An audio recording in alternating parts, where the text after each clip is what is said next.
Imagine this. A cook enters your home and leaves death behind. Her name was Mary Mallon.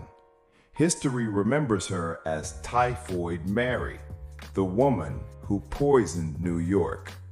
New York, 1900. New York was booming. Rich families hired cooks.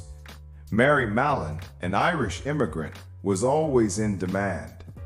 But everywhere she worked, typhoid fever followed. The mystery. Typhoid was supposed to strike the poor, yet the sick were wealthy. Clean homes, clean water. The common link? Mary. The discovery. 1906, Long Island mansion.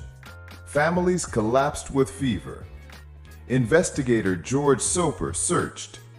Every finger pointed to the cook, Mary Mallon.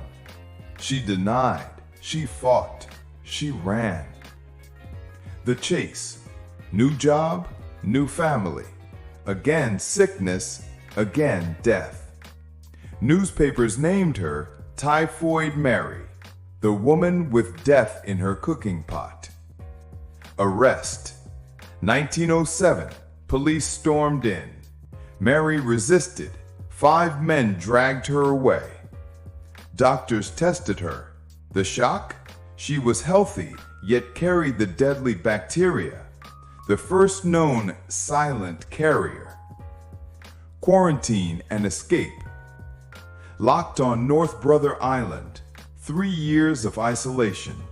She begged, she swore never to cook again. They released her, but she lied, and more outbreaks followed. The final capture. 1915, a hospital outbreak, 25 sick. The cook, Mary Mallon. This time, no release. She was caged for life. The end. 23 years in isolation, branded a killer.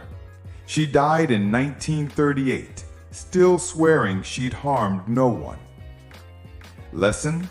Her story changed science forever and proved a chilling truth.